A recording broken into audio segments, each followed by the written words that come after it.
IPL 2024 17వ season literally చితక్ కొట్టేస్తుంది భయ్యా. Thrilling matches, unexpected results, top class performance, అనూహ్యంగా చేతులు ఎత్తేస్తున్న టీమ్స్. ఇలాంటి థ్రిల్లింగ్స్ వల్లనే పాస్ట్ 16 సీజన్స్ కంటే ఈ సీజన్ కొంచెం డిఫరెంట్ లుక్తో ప్రపంచ క్రికెట్ అభిమానులు సంబరమాచాలా గురి చేస్తుంది అనటంలో సందేహం లేదు. అయితే ప్రతి సీజన్లో మనం ఐపీఎల్ టీమ్స్ మధ్య బీభత్సమైన కాంపిటీషన్ చూస్తూనే ఉంటాం. ఈసారి ఓన్లీ టీమ్స్ మధ్య మాత్రమే కాదు, 6లు 4ల మీద అంతకు మించి ఆ మధ్య కాంపిటీషన్ నడుస్తుంది. కొన్ని మ్యాచెస్లో అయితే 6లు 4లను కూడా డామినేట్ చేస్తున్నాయి. అయితే ఈ సీజన్లో ఇప్పటి వరకు 850 6ల దాకా నమోదయ్యాయి. అలానే ప్రతి మ్యాచ్కి యావరేజ్గా 18 6లు, ఎవ్రీ 13 బాల్స్కి ఒక 6, ప్రతి 5 బంతులకి ఒక 4. డెత్ ఓవర్స్లో అయితే ఏకంగా 4 బంతులకి ఒక 4 నమోదవుతుంది. అయితే ఈ సీజన్లో అన్లిమిటెడ్ బ్లాస్టింగ్లు, T20 హిస్టరీలోనే సెకండ్ హైయెస్ట్ రన్స్ 287 పరుగులు, T20 హిస్టరీలో బోత్ టీమ్స్ కలిపి హైయెస్ట్ రన్స్ 549 పరుగులు, T20 హిస్టరీలోనే ఒకే T20లో ఎక్కువ 6లు 42, ఒక T20లో ఒక ఇన్నింగ్స్లో ఎక్కువ 6లు 22, అలానే T20 హిస్టరీలోనే హైయెస్ట్ రన్ చేజ్ 262 పరుగులు. ఈ 16 సీజన్స్ నుండి రాసుకొస్తున్న రికార్డ్స్ అన్ని బ్రేక్ చేసి రీక్రియేట్ చేస్తుంది ఈ సీజన్. అందుకే ఈ సీజన్కి మోస్ట్ ఎక్స్ప్లోజివ్ సీజన్ అనే పేరు కూడా పెట్టేశారు. ఓన్లీ రికార్డ్స్లోనే కాదు, జరిగిన 47 మ్యాచ్లు బట్టి ప్లే ఆఫ్స్ మీద కూడా టెన్షన్ స్టార్ట్ అయిపోయింది. కొన్ని టీమ్స్ టాప్ ప్లేస్లో ఉంటే 4-5 టీమ్స్ ప్లే ఆఫ్స్ కోసం గట్టిగా ట్రై చేస్తున్నాయి. ఓవరాల్గా ఈ 47 మ్యాచ్లు కంప్లీట్ అయ్యాక పాయింట్స్ టేబుల్ చూస్తే ఆర్ఆర్కి అదిరిపోయే పెర్ఫార్మెన్స్తో సైలెంట్గా కామ్గా వాళ్ళ పని వాళ్ళు కానిస్తూ 9 మ్యాచ్ల్లో 8 గెలిచి కేవలం ఒకటంటే ఒకటి మాత్రం ఓడి తొలి నుండి టాప్ ప్లేస్లో కంటిన్యూ అవుతా ఉంది. ఇక సెకండ్ స్పాట్లో ఆల్రౌండ్ షోతో అదరగొడుతూ అద్భుత విజయాలు అందుకుంటూ 9 మ్యాచ్ల్లో 6 విజయాలతో కేకేఆర్ సెకండ్ స్పాట్లో నిలిచింది. ఇక తర్వాత సిఎస్కే అనూహ్యంగా బ్యాక్ ఫుట్లో కనబడి మళ్ళీ మైండ్ గేమ్తో ఆడి 9లో గాను 5 గెలిచి థర్డ్ ప్లేస్లో కంటిన్యూ అవుతుంది. ఇక ఎస్ఆర్హెచ్ కూడా ఈ మధ్య చేజింగ్లో తడబడుతూ కొంచెం బ్యాక్ ఫుట్లో ఉన్న 9 మ్యాచ్లకు గాను 5 గెలిచి ఎస్ఆర్హెచ్ ఫోర్త్ స్పాట్లో కంటిన్యూ అవుతుంది. అయితే సిఎస్కే, ఎస్ఆర్హెచ్, ఎల్ఎస్జి 9 మ్యాచ్లకు గాను 5 గెలిచి 4 ఓడి 4th, 3rd, 5th స్పాట్లో కంటిన్యూ అవుతున్నాయి. అయితే వీళ్ళ రన్ రేట్ వల్ల బ్యాక్ ఫుట్ అండ్ ఫ్రంట్లో నిలుస్తున్నాయి పాయింట్స్ టేబుల్లో. అందుకే ఈ మ్యాచ్ సిఎస్కేకి చాలా చాలా చాలా క్రూషియల్ గేమ్ అని చెప్పుకోవాలి. అయితే అసలు మ్యాటర్లోకి వెళ్ళిపోతే మే 1న రాత్రి 7:30 నుండి సిఎస్కేకి కంచుకోటైన చపాక్ స్టేడియం వేదికగా పంజాబ్ కింగ్స్తో సిఎస్కే ఒక క్రూషియల్ గేమ్ ఆడనుంది. అయితే ఈ మ్యాచ్ జరిగే స్టేడియం డీటెయిల్స్ ఏంటి, ఈ గ్రౌండ్లో ఐపీఎల్ స్టాట్స్ ఎలా ఉన్నాయి, లైవ్ ఎక్కడ చూడొచ్చు, వెదర్ కండిషన్ పరిస్థితి ఏంటి, ఇరువురు టీమ్స్ మధ్య హెడ్ టు హెడ్ రికార్డ్స్ ఎలా ఉన్నాయి, అలాగే వీళ్ళ ప్లేయింగ్ 11 ఎలా ఉండబోతుంది, కీ ప్లేయర్స్ ఎవరు, 1 by 1 ఒక్కదాని మీద లుక్ చేసేద్దాం. అయితే స్టేడియం డీటెయిల్స్ చూస్తే సెకండ్ ఓల్డెస్ట్ స్టేడియం 1916లో ఎస్టాబ్లిష్ చేశారు. Stadium name MA Chidambaram stadium, but Chepauk అని పిలుచుకుంటారు. ఒక యావరేజ్ గ్రౌండ్ డైమెన్షన్స్ పరంగా అయితే ఎదురు సైడ్స్ వచ్చేకి 62 నుండి 65 మీటర్లు గాను, స్ట్రైట్ వచ్చేకి 75 మీటర్లు గాను, అయితే బ్యాక్ వచ్చేకి 60 మీటర్ల వరకు ఉండవచ్చు. సిఎస్కేకి ఫ్యాన్ మేడ్ అయితే చాలా ఎక్కువ, స్టేడియం అంతా ఎల్లో మయం అయిపోవడం ఖాయం. అలానే ధోని నామస్మరణతో మోత మోగిపోతుంది. అయితే ఇంట్రెస్టింగ్ థింగ్, పిచ్ రిపోర్ట్ ఏంటి అందరికి తెలిసిందే, స్లో సైడ్ అని ఎక్కువగా స్పిన్నర్స్కి హెల్ప్ ఉంటుంది, అలానే స్లో ఫాస్ట్ బౌలర్స్ కూడా హెల్ప్ అవుతుంది. బట్ ఈ సీజన్లో కొన్ని మ్యాచ్ల్లో బ్యాటింగ్ చేయడానికి కొంచెం ఈజీగా అనిపించింది. ఈ సీజన్లో యావరేజ్ స్కోర్ వచ్చేకి 180 దాకా నమోదైంది. సో బ్యాటింగ్ ట్రాక్ అని కూడా చెప్పుకోవచ్చు. ఇక వెదర్ రిపోర్ట్ గురించి మాట్లాడుకుంటే వర్షాలు పడటం, మ్యాచ్ లాగిపోవడం అలాంటి ట్విస్టులు అయితే ఏమి ఎక్స్పెక్ట్ చేయొద్దండి. ఎందుకంటే ఇండియాలో సమ్మర్ సీజన్ స్టార్ట్ అయిపోయింది ఆల్రెడీ. టూ మచ్ టెంపరేచర్ అయితే అబ్జర్వ్ చేస్తున్నాం. అలానే మ్యాక్సిమం టెంపరేచర్ వచ్చేకి మ్యాచ్ రోజున 34 డిగ్రీ సెంటీగ్రేడ్ నుండి 36 డిగ్రీ సెంటీగ్రేడ్ వరకు ఉండొచ్చు. లో టెంపరేచర్ వచ్చేకి 24 డిగ్రీ సెంటీగ్రేడ్ నుండి 26 డిగ్రీ సెంటీగ్రేడ్ వరకు ఎక్స్పెక్ట్ చేయవచ్చు. ఇక లైవ్ గురించి మాట్లాడుకుంటే యాజ్ యూజువల్గా టీవీస్లో వచ్చేకి స్టార్ స్పోర్ట్స్లోనూ వీక్షించవచ్చు. అయితే ఎటువంటి సబ్స్క్రిప్షన్ లేకుండా ఓటీటీ ప్లాట్ఫామ్స్ పరంగా జియో సినిమాల్లో ఎంజాయ్ చేయవచ్చు. అయితే ఇక చపాక్ స్టేడియం యొక్క ఐపీఎల్ స్టాట్స్ పరిశీలిద్దాం. కొంచెం డిఫరెంట్గా ప్రజెంట్ స్టాట్స్ మరియు పాస్ట్ స్టాట్స్ రెండు టాలీ చేసుకున్నాం. పాస్ట్లో అయితే ముందుగా చూస్తే టోటల్ మ్యాచెస్ 81 జరిగాయి. ఫస్ట్ బ్యాటింగ్ వాళ్ళు 48 గెలిస్తే సెకండ్ బ్యాటింగ్ వాళ్ళు 33 గెలిచారు. అయితే ఈ గ్రౌండ్లో హైయెస్ట్ టోటల్ వచ్చేకి 246 పరుగులు 5 వికెట్లుగా సిఎస్కే పెరటం ఉంది. లోయెస్ట్ వచ్చేకి 70 పరుగులకి ఆర్సీబీ ఆల్అవుట్ అయింది. ఫస్ట్ ఇన్నింగ్స్ యావరేజ్ స్కోర్ చూస్తే 165 పరుగులు గాను, సెకండ్ ఇన్నింగ్స్ యావరేజ్ స్కోర్ చూస్తే 150 పరుగులు గాను ఉంది.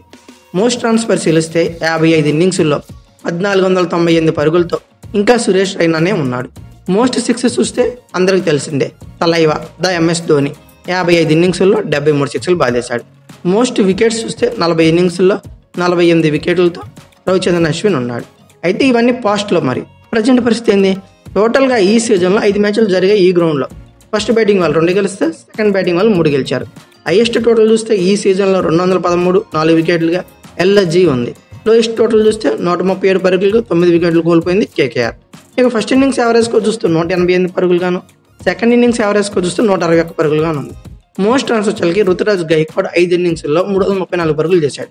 మోస్ట్ వికెట్స్ 5 ఇన్నింగ్స్లో 11 వికెట్లతో ముస్తాఫిజుర్ రెహమాన్ ఉన్నాడు. ఇక మోస్ట్ సిక్స్ అంటారా, అందరికీ తెలిసిందే. సిక్సర్ల కింగ్ శివన్ దుబే 20 సిక్స్లు బాగా చేశాడు 5 మ్యాచ్ల్లో కలిపి. అంటే యావరేజ్గా ప్రతి మ్యాచ్కి 4 సిక్స్లు చెప్పిన కొట్టారనమాట. ఇక తర్వాత ఈ గ్రౌండ్లో సిఎస్కే ఈ సీజన్లో 5 మ్యాచ్లు ఆడింది, 5లో 4 గెలిచింది. అంటే సిఎస్కే ఈ హోమ్ గ్రౌండ్ ఈ సీజన్లో విన్నింగ్ పర్సెంట్ 80% అని చెప్పొచ్చు. ఒక విధంగా కంచుకోటే. ఇక తర్వాత సిఎస్కే మరియు పంజాబ్ కింగ్స్ యొక్క హెడ్ టు హెడ్ రికార్డ్స్ పరిశీలిస్తే ఈ పెద్ద రికార్డ్స్ అయితే సిఎస్కేకి ఫేవర్ అయితే లేవు, 55-45% అని చెప్పుకోవచ్చు. ఓవరాల్గా ఇరు టీమ్స్ మధ్య 28 మ్యాచ్లు జరిగితే సిఎస్కే 15 గెలిస్తే పంజాబ్ కింగ్స్ 13 గెలిచింది. 2023లో పంజాబ్ కింగ్స్ సిఎస్కేని హోమ్ గ్రౌండ్లోనే ఓడించింది. ఆ మ్యాచ్ అయితే అద్భుతం, ఇప్పటికీ గుర్తుందని చెప్పుకోవాలి. ఇంకా చివరిగా ఇరువురు టీమ్స్ యొక్క ప్లేయింగ్ 11 గురించి మాట్లాడుకుంటే ముందుగా పంజాబ్ కింగ్స్ యొక్క ప్లేయింగ్ 11 చూసేద్దాం. T20 హిస్టరీలో రికార్డ్ క్రియేట్ చేసిన ఒక అద్భుత విజయంతో సిఎస్కేతో పోటీ పడడానికి వస్తుంది. సిఎస్కేని ఒకవేళ ప్రీవియస్ సీజన్లో కలిసికట్టుగా ఓడించినట్టు ఓడిస్తే పాయింట్స్ టేబుల్ షేక్ అవ్వడం కన్ఫామ్ అని చెప్పుకోవాలి. ఏ యజ్వంస్కర్ బ్యాటర్ ఫామ్లో లేడు అని అన్ని డేస్ నుంచి బ్యాక్ఫుట్లో ఉందో పంజాబ్, అలాంటి వాళ్ళే ఫుల్ ఫైర్ అని చెప్పుకోవాలి. జానీ బెయిస్టో కేకేఆర్ మీద 262 పరుగుల చేజింగ్లో ఆ ముగ్గురు బ్యాటర్ ఎక్స్ప్లోజివ్ బ్యాటింగ్తో గెలిపించేశారు. బెయిస్టో సెంచరీతో తన మార్క్ ఇన్నింగ్స్ అయితే ఆడాడు. ముందుగా మనం ప్రతిసారి ప్రివ్యూలో చెప్పుకుంటూనే ఉంటాం ప్రభ్ సిమ్రాన్ సింగ్ ఎంత డేంజరస్ బ్యాటర్ అనేది. నేను ఇప్పుడే కాదు ప్రతి ప్రివ్యూలో చెప్తూనే ఉంటాను, ఎందుకంటే తన ఆట అంత బాగుంటుంది. అలాగే ఫ్లయింగ్ స్టార్ట్ ఇచ్చాడు. ఎక్స్ట్రీమ్లీ నిన్న కేకేఆర్తో మ్యాచ్లో 262 పరుగులు టార్గెట్ టైంలో కూడా బెదరకుండా 20 బంతుల్లోని 54 పరుగులతో ఎంత ఫ్లయింగ్ స్టార్ట్ అని చెప్పడానికి కూడా లేదు. తర్వాత రిల్లీ రోసో నమ్మదగ్గ ఇన్నింగ్స్ ఆడాడు. తర్వాత the man in form, the consistent, the hitter, ఈ సీజన్లో వద్దనుకున్న వాడే పంజాబ్కి వరంలా మారిన శశాంక్ సింగ్ 250 స్ట్రైక్ రేట్తో 68 పరుగులు అనుకుంటా 27 బంతుల్లోని 28 బంతుల్లోనే పంజాబ్ చరిత్రలో నిలిచిపోయే విజయాన్ని అందించాడు. ఇంకా బ్యాకప్గా శామ్ కరణ్, జితేష్ శర్మ, అశోక్ శర్మతో చాలా స్ట్రాంగ్ ఉంది. అవసరమైతే లివింగ్ స్టోన్ కూడా ఉన్నాడు. ఇక ఒక్కొక్క వద్దో గొప్ప పంజాబ్ బౌలింగ్ యూనిట్ బ్యాక్ఫుట్లో కనబడుతుంది. వీళ్ళు రిథంలోకి వస్తే సిఎస్కేకి కంచుకోటలో షాక్ తప్పదనే చెప్పుకోవాలి. Sam Curran, Harshal Patel, Kagiso Rabada super pace track అనుకున్న వాళ్ళే దెబ్బేసేశారు. ప్రీవియస్ మ్యాచ్లో కేకేఆర్ పై 16 పైన రన్ రేట్తో కొట్టించుకున్నారు వీళ్ళంతా. సిఎస్కే మీద వాళ్ళు కంబ్యాక్ అయితే చాలా అవసరం. హర్షదీప్ సింగ్ ఒక్కడే కొద్దిగా గొప్ప బెటర్గా బౌలింగ్ చేస్తున్నాడు పంజాబ్ పేస్ యూనిట్లో అని చెప్పుకోవాలి. ఇక స్పిన్ యూనిట్లో రాహుల్ చహర్ కొంచెం టచ్లో కనబడ్డాడు. బట్ హర్ప్రీత్ బౌరైడ్ను తన కోటాలో బౌలింగ్లో 4 ఓవర్లు కూడా వేయలేకపోయిన పరిస్థితి నెలకొంది గత 2-3 మ్యాచ్ల నుంచి. అయినా వీళ్ళ టీంలో పెద్దగా చేంజెస్ అయితే ఎక్స్పెక్ట్ చేయలేం. పిన్నింగ్ పేరు కాంబినేషన్ బాగుంది కాబట్టి వాళ్ళనే వాడించే అవకాశాలు అయితే ఎక్కువగా ఉన్నాయి. ఓవరాల్గా వీళ్ళ 11 చూస్తే Jonny Bairstow, Rilee Rossouw, Sam Curran, Jitesh Sharma, Shashank Singh, Ashutosh Sharma, Harpreet Brar, Harshal Patel, Kagiso Rabada, Rahul Chahar, Harshdeep Singh ఇలా ఉన్నారు. ఇంపాక్ట్ ప్లేయర్స్గా ప్రభ్ సిమ్రాన్ సింగ్, రిషి ధావన్, హర్ప్రీత్ సింగ్ భాటియా, అథర్వా టైడ్, శివం సింగ్ ఇలా ఉన్నారు.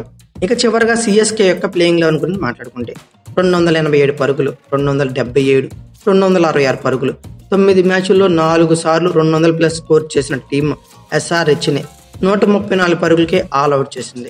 The master mind team CSK. నార్మల్గా హోమ్ గ్రౌండ్ అయిన చెప్పాక్ కంటేనే సిఎస్కే కంచుకోట. అందులోని ఈ సీజన్లో ఆడిన 5 మ్యాచ్ల్లో ఎక్సెప్ట్ ఎల్ఎస్జీ 4 గెలిచింది. విన్నింగ్ పర్సంటేజ్ 80గా ఉంది. సో పంజాబ్కి డేంజర్ బెల్స్ అనే చెప్పుకోవాలి. అయితే ఫామ్లో లేడు, బాగా పర్ఫామ్ చేయట్లేదు అని చెప్పి రచన్ రవీంద్రన్ పక్కన పెట్టేశారు. అతని ప్లేస్లో ఓపెనర్గా వస్తున్న రహానే కంటిన్యూగా ఫెయిల్ అవుతున్నాడు. టాప్ ఆర్డర్ భారం అంతా కెప్టెన్ రుతురాజ్ గైక్వాడ్ మోస్తున్నాడని చెప్పుకోవాలి. అలా అని చెప్పి ద బ్యాట్స్మెన్ రుతురాజ్ గైక్వాడ్ మంచి ఫామ్లో ఉన్నాడు, మంచి రిథంలో బ్యాటింగ్, ఒక సెంచరీ చేశాడు. నిన్న మ్యాచ్లో 98 పరుగులు చేశాడు. అలానే శివన్ దుబే మరియు డారెల్ మిచెల్ మిడిల్ ఆర్డర్లో సూపర్ టచ్లో ఉన్న సంగతి అందరికీ తెలిసిందే. అయితే ద హార్డ్ హిట్టర్ అని చెప్పుకోకపోయినా తనదైన శైలిలో డారెల్ మిచెల్ టచ్లోనే ఉన్నాడు. తర్వాత సిక్సర్ల కింగ్ శివన్ దుబే చపాక్లో ఈ సీజన్లో 20 సిక్స్లు బాజాడు. ఎంత డేంజర్ బ్యాట్ అని అందరికీ తెలిసిందే. అందులోనూ హోమ్ గ్రౌండ్లో అంటే పూనకాల లోడింగ్. ఇక తర్వాత Jadeja, Mahendra Singh Dhoni mind blowing finishing ఉంది. ఇక అలాగే బ్యాకప్గా సమీర్ రిజ్వీ, మొయిన్ అలీతో చాలా స్ట్రాంగ్గా ఉందనే చెప్పుకోవాలి. ఈ ముందు సీజన్ వరకు ధారాళంగా పరుగులు సమర్పించుకున్న తుషారా దేశపాండే ఈ సీజన్లో టెరిఫిక్ ఫామ్లో ఉన్నాడు. వీళ్ళందరిలోకి ఇతనే ఫామ్లో ఉన్నాడు అనడంలో సందేహం లేదు. ప్రీవియస్ మ్యాచ్లో ఎస్ఆర్హెచ్ నడ్డి విరిచాడు. అలానే ముస్తాఫిజుర్, పతిరానాలతో ఓవర్సీస్ పేస్ బౌలింగ్ బాగానే ఉంది. అయితే దీపక్ చహర్ మరియు శార్దుల్ ఠాకూర్లు సత్తా చాటాల్సి ఉంది. ఎందుకంటే వీళ్ళు ప్రీవియస్ కొన్ని మ్యాచ్ల నుండి ఎక్స్పెన్సివ్గా ప్రూవ్ అవుతున్నారు. అలాగే పంజాబ్ కింగ్స్ ఫామ్లో ఉన్నారు కాబట్టి ఖచ్చితంగా వీళ్ళ కంబ్యాక్ అయితే అవసరం. అలానే సిఎస్కే స్పిన్ యూనిట్లో రవీంద్ర జడేజా బాగానే ఇంప్రెసివ్గా ఉన్నాడు. తర్వాత బ్యాకప్గా తీక్షణ, మొయిన్ అలీలతో స్పిన్ యూనిట్ బాగానే ఉంది. ఓవరాల్గా వీళ్ళ 11లో కూడా పెద్దగా చేంజెస్ అయితే ఎక్స్పెక్ట్ చేయలేం. వీళ్ళ 11 చూస్తే Ajinkya Rahane, Ruturaj Gaikwad, Daryl Mitchell, Shivam Dube, Moeen Ali, Ravindra Jadeja, MS Dhoni, Shardul Thakur, Deepak Chahar, Mustafizur Rahman, Matheesha Pathirana ఇలా ఉన్నారు. ఇంపాక్ట్ ప్లేయర్స్గా తుషారా దేశ్పాండే, షమీర్ రిజ్వీ, షేక్ రషీద్, మిచెల్ షాహ్నర్, సచిన్ రవీంద్ర ఇలా ఉన్నారు. ఓవరాల్గా ఇవన్నీ పరిశీలించాక ఐపీఎల్ రికార్డ్స్ కానీ, సిఎస్కే యొక్క ప్లేయింగ్ 11, అలాగే పంజాబ్ కింగ్స్ యొక్క ప్లేయింగ్ 11, కీ ప్లేయర్స్ అన్ని అబ్జర్వ్ చేసినాక సిఎస్కే విన్నింగ్ పర్సెంటేజ్ 50% గాను, పంజాబ్ కింగ్స్ యొక్క విన్నింగ్ పర్సెంట్ 50% గాను ఉంది. అయితే మీ ఒపీనియన్ ప్రకారం ఈ మ్యాచ్లో ఏ టీం గెలుస్తుంది అనుకున్నారు కామెంట్ బాక్స్లో పిన్ చేయండి. అలాగే ఈ రెండు టీమ్స్ మీద కానీ బెస్ట్ పర్ఫార్మెన్స్ ఇచ్చే ప్లేయర్ ఎవరో కూడా గెస్ట్ చేసి కామెంట్ బాక్స్లో పిన్ చేయండి. ఈ వీడియో కనుక మీకు నచ్చినట్లయితే like, share, comment plus subscribe చేసుకోండి. అలాగే పక్కనే ఉన్న బెల్ ఐకాన్ నొక్కడం మాత్రం మర్చిపోకండి. Thank you for watching. Have a nice day.